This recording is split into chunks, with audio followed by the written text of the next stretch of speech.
qiyomatning eng katta alomatlaridan, ajiblaridan Iso Masih alayhissalomning osmondan tushib kelishligi boshlanadi. Alloh taolo Qur'oni Karimda Iso alayhissalom haqida aytadi. Nasroniylar Isoni yahudiylar o'ldirdi deyshadi. Lekin Iso alayhissalom o'lgan emas.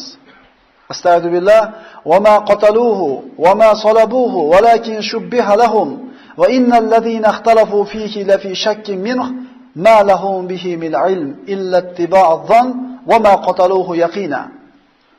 Holbuki ular uni o'ldirganlari ham, osganlari ham yo'q. Faqat ular uchun boshqa birov Isoga o'xshatib qo'yildi xolos. Ya'ni Iso alayhisalomni tutishlik uchun askarlar kelgan paytda Iso alayhisalomni Alloh taolo osmonga ko'targan bo'ladi.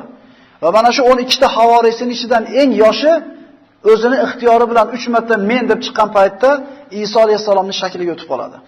Mana Iso alayhisalom qissasida eshitganmiz, Iso alayhisalom osmonga ko'tariladigan kunda o'zini 12 ta havoriysining oldiga g'usl qilgan holatda chiqadi. Ya'ni chiqqan paytda sochlaridan suv tomchilari tomib turadi. Ularga qarab turib, kiminglar xohlaysizlar?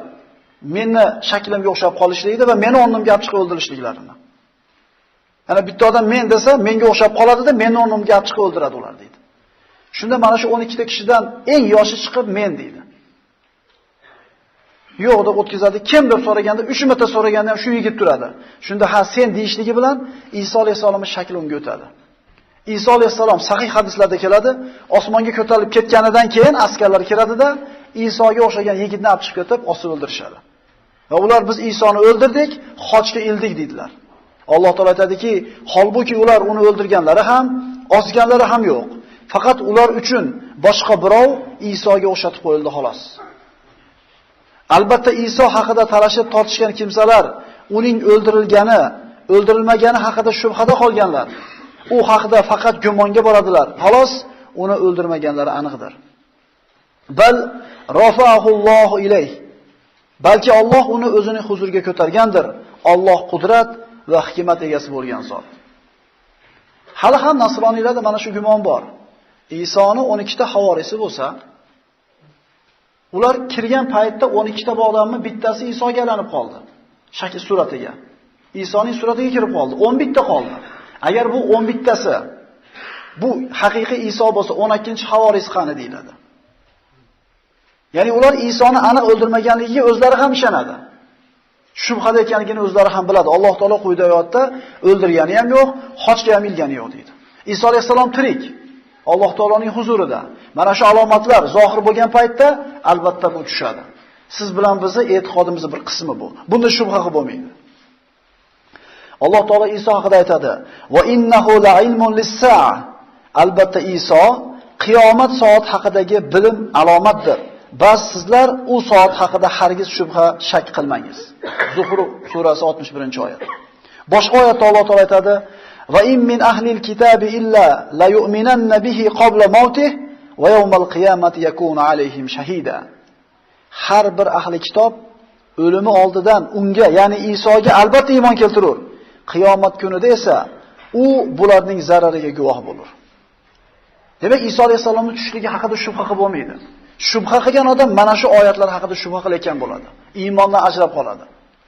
Iso alayhisolam tushishligi haq. Alloh taoloning sarih oyatlari bilan sobit bo'lgan. Dajjal Shomga qarab ketdi. Sahih hadislarda keltiriladi, fitna avj olib turgan paytida, Dajjalning fitnasi avj olib turgan paytda Rasululloh sollallohu alayhi vasallam aytadilar, Damashqdagi masjidning sharqiy tomonidagi oq minora oldiga Iso ibn Maryam tushadi.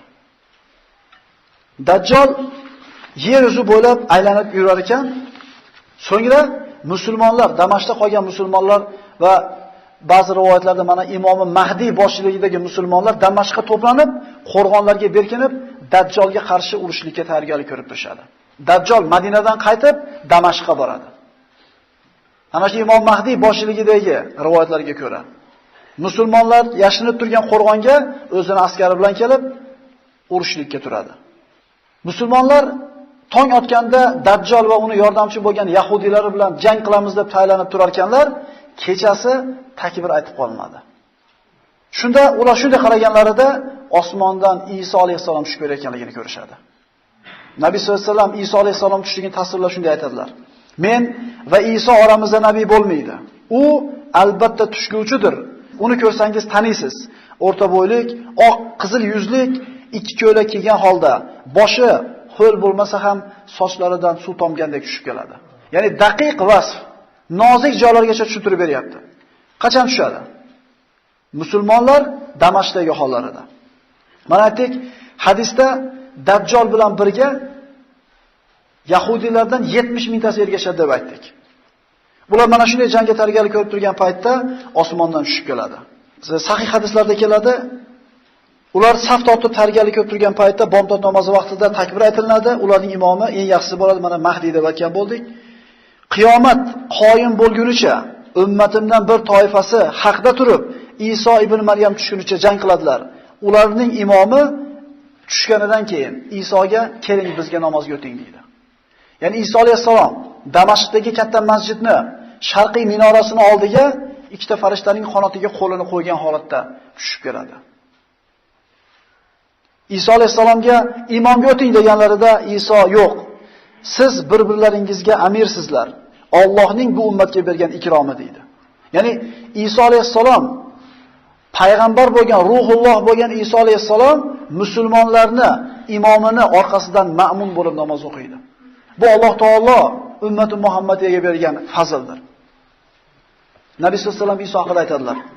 Uning hidi xushbo'y bo'ladi. Uning hidini hidlagan har bir kofir o'ladi. Uning hidi ko'zi yetganchalik masofaga yetib boradi. Dajjal va kofirlar Iso alayhisalomning osmondan tushib kelayotganini ko'rganlarida orqalariga qarab qochib qoladilar. Iso ibn Maryam Dajjalni quvib Lut shahri oldiga borganda yetib boradi. Ba'zi rivoyatlarda Baytul Maqdisdagi Lut degan eshigini oldida deb aytilgan. Allohning dushmani Isoni ko'rishligi bilan xuddi tuz erigandek erishdi boshlaydi. Rasululloh aytadilar, agar Iso uni o'ldirmasdan tek qo'yganida erib o'lib ketardi. Lekin Iso nayzani oladida erib bo'lguncha uni tanasiga urib, qonlar chiqaradi. Mana shu bilan u o'ladi. Nabiy sollallohu alayhi vasallam aytadilar. So'ngra Iso aytadi: "Alloh o'lmaydi, lekin bu o'ldi." Nima deganida? Men Allohman deb da'vo qilar edi bu. So'ngra bu fitna tugagandan keyin, Dajjal fitnasini Iso alayhisalom nihoyasiga yetkazganidan keyin, mana shu fitnaga uchrab, sobit turgan mu'minlarga ro'baro bo'lib, bu fitnaga uchragan kishilarning yuzlarini silaydi, ularga taskin beradi va ularning jannati ekanligini, jannatdagi darajalar haqida gapirib beradi. Dajjal fitnasi sobit turganlarga jannat bor.